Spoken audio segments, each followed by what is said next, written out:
Meu nome é Edson César, sou aluno do curso de Ciências Biológicas à Distância.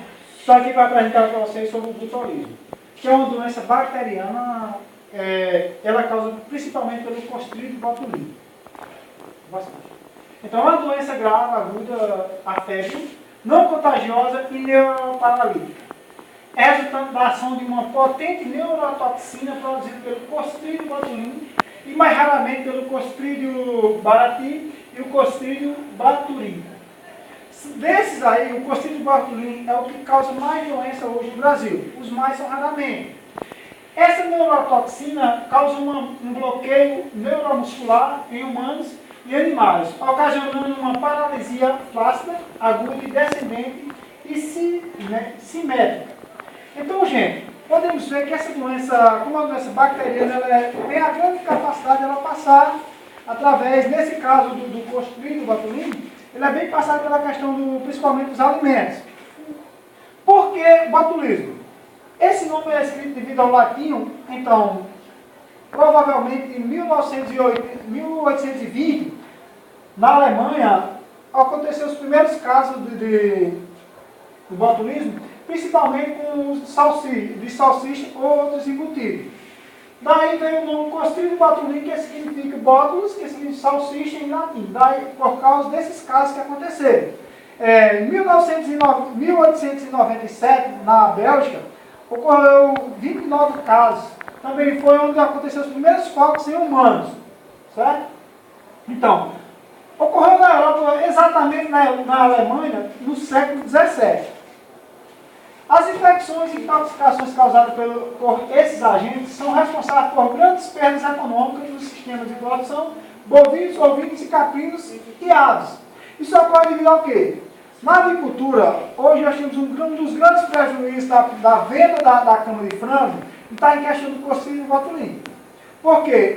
Hoje a Anvisa não aceita mais a venda de cama de frango. O Brasil teve uma perda muito grande, nos anos de 2000 a 2005, por causa de um foco que aconteceu em São Paulo, e o Brasil deixou de importar carne bovina para a Europa. Então, são prejuízos que traz para o país quando tem um foco nessa doença. Em humanos, quando tem casos, os medicamentos e outras perdas causam economicamente para a região. Ocorre em todo mundo essa doença, acometendo principalmente os povos que consomem enlatados caseiros e comida conservada. Principalmente a gente dá para perceber que não é um caso raro e não é uma doença nova. Porque se desde 1820 nós temos isso, até hoje causando prejuízo, não é uma doença nova e permanece ainda na nossa sociedade. Nós temos os principais casos, como por exemplo os enlatados, que nós temos aqui peixe, fruto do mar, embutidos, conservas, são os principais casos de transmissão. Principalmente as conservas caseiras que nós temos hoje, que não tem muito tratamento, a esterilização dos produtos. Existem três formas: botulismo alimentar, o botulismo por ferimento e o botulismo intestinal. O alimentar é causado pela ingestão de alimentos que contém a toxina ou veneno do botulismo. Nós temos, por exemplo, um dos alimentos da nossa região aqui, o mel, que traz grandes prejuízos. O botulismo por ferimento é causado pela toxina produzida dentro de uma ferida infectada com Clostridium botulinum. E o botulismo intestinal é o botulismo infantil, que é causado pela ingestão de esporos de bactérias que crescem no intestino da criança e produz a toxina. Então, esses três tipos, o que mais se ocasiona hoje no Brasil é o botulismo alimentar. Causador: já falei, o Clostridium botulinum, Clostridium baratii e o Clostridium botulinum. As espécies que são acometidas são as aves, os mamíferos, com destaque bovinos e os seres humanos que nós temos hoje. O Clostridium botulinum é um bacilo gram-positivo produtor de esporos, encontrado com frequência nos solos, alimentos, fezes humanos e animais. Como os fontes nós temos de destaques aí: solo, água, plantas, tecido, manipulação dos alimentos, ração animal, pele dos animais, ar e poeira. Principalmente ração animal e o tecido. São as causas que mais traz, porque foi a falta de higiene hoje para a nossa região. É o sintoma dos seres humanos: paralisia flácida motora descendente e disfunção dos nervos cranianos. Inicialmente ocorre visão turva, diplopia, peptose, palpebra e dificuldade de glutinação. São essas as causas. Nos animais, os sinais clínicos são paralisia flácida motora ascendente, que varia de uma leve incoordenação motora a incapacidade completa de movimentação e dificuldade respiratória. Essa incoordenação motora são o principal foco nos bovinos, que eles passam a ser comprometidos quando tem essas causas. Período de incubação. De 2 horas a 15 dias é um período médio de 12 a 36 horas, dependendo da quantidade de toxina ingerida. É raro o aparecimento após vários dias de ingestão do alimento contaminado. Para o Clostridium botulinum, ele vai, o máximo são 12 dias. Para os outros Clostridium botulinum, por exemplo, o máximo período é 4 dias. Existe essa diferença.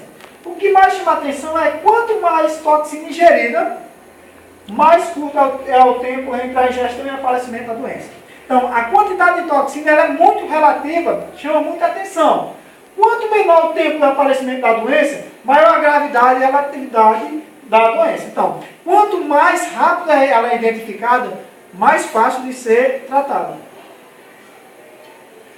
Forma de transmissão. Nos seres humanos, o botulismo ocorre principalmente pela ingestão da toxina pré-formada em alimentos, mas pode ocorrer também por contaminação de ferida ou pele-infecção intestinal, no caso foi citado já. Em animais, ocorre basicamente como intoxicação após a ingestão de matéria orgânica em decomposição ou na ração animal. Nós temos aqui os principais, só para trazer como enfoques, o botulismo alimentar, que ocorre ingestão de toxina presente em alimentos previamente contaminados e que foram produzidos em conserva de maneira inadequada. Essas conservas chamam muita atenção, porque um alimento mal conservado tem a multiplicação de bactérias. E o botulismo intestinal é a ingestão de esporo de bactéria presente no alimento, seguido de sua fixação e multiplicação no intestino. Destaque eu trago aqui para principalmente nas crianças de 3 a 6 semanas. Ocorre o botulismo infantil. São esses fatos que chamam mais atenção. No botulismo intestinal, a gente traz como, no botulismo infantil, a ausência da microbiota da proteção permite a germinação de esporo e a produção de toxina na luz intestinal. Por isso que afeta muito a criança, porque a ausência de microbiota da proteção intestinal, o próprio intestino da criança traz. Nos adultos, altera da flora intestinal, cirurgias intestinais, doenças como Crohn e gástrica, são causas que trazem atenção. O mel eu trago mais uma vez aqui, porque o mel é um produto que ele era muito utilizado antigamente para tratar algumas doenças em crianças. Profilaxia. Desencorajar a preparação doméstica de conserva de alimentos e impressionar a preparação industrial de conserva em todas as fases do seu preparo. A toxina sendo liberada por formas vegetativas não esporuladas e a prevenção da doença é obtida por destruição dos esporos, inibição e multiplicação vegetativa da bactéria e inativação da toxina.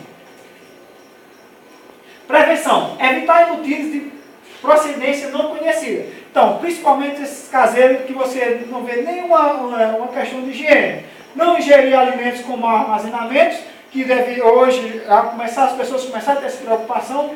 Evitar ingerir alimentos sem conserva que estiverem em latas estufadas, vidros embaçados, embalagens danificadas. A gente vê muito isso no supermercado, principalmente aqueles enlatados danificados. Então deve ser evitado.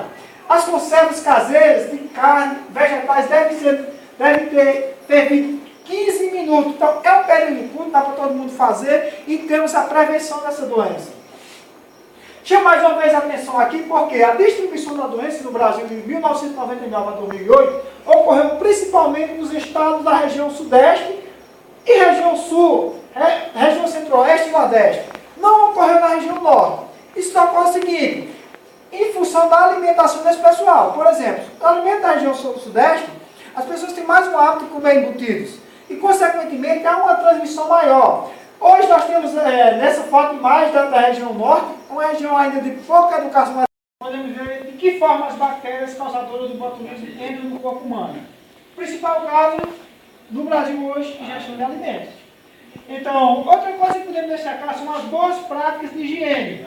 a manipulação desses alimentos deve ter um foco maior, uma educação voltada para isso. Hoje no país nós não temos uma educação voltada para a manipulação desses alimentos, certo? Com a patogenia, nós temos um alimento, quando consumido com toxina, protege a ação do suco gástrico, que é quem protege o nosso organismo. Essa, por sua vez, passa no intestino delgado para um local de maior absorção. Após absorvida, a toxina migra por hematogênica até as terminações nervosas e bloqueia a liberação da acetoxolina na membrana pré-simpática, na junção neuromuscular. Esse está o problema da doença, certo? As toxinas também podem ser ingeridas na forma ativa, pré-ativa, dependendo da cepa e sua produção. Então, é uma bactéria que causa grandes perigosos, traz grandes prejuízos para quando no ser vivo, quando acontece isso. Os sintomas iniciais podem ser gastrointestinais ou neurológicos. Os primeiros sintomas neurológicos podem ser inespecíficos, tais como cefalia, vertigem e a tontura. Com a evolução da doença, a fraqueza muscular pode se propagar de forma descendente para os músculos do tronco e membros, o que pode ocasionar dispneia, insuficiência respiratória e tetraplegia plágica.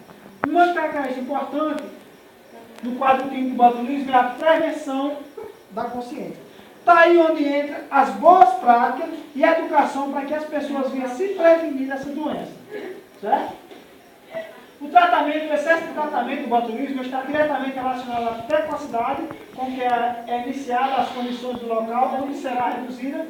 O tratamento deve ser realizado em unidade hospitalar que dispõe de terapia. Basicamente, o botulismo da doença baseia em dois conjuntos de ações.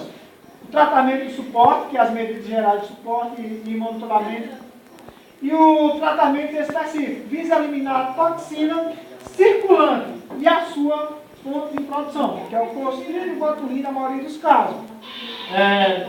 Pelo uso do soro antibutilógico e de antibióticos são as causas. Por que de antibióticos? A maioria das bactérias são combatidas com antibióticos. Certo? Conclusão. Pode-se perceber que o botulismo é uma doença grave que pode levar à morte do paciente se não for descoberta a tempo de realizar o tratamento. Existem vários tipos de botulismo, sendo que o principal no nosso país é o botulismo alimentar, com menor frequência o botulismo de ferimento e o botulismo intestinal. O botulismo alimentar afeta pessoas que se ingerem alimentos contaminados por toxina, produzida pela bactéria causadora da doença. Então, sempre que existe a suspeita de botulismo, não deixe de ir ao hospital mais próximo para que os profissionais qualificados possam realizar o procedimento adequado para a cura da doença. Pessoal, esse foi o meu trabalho. Tchau, boa sorte para vocês.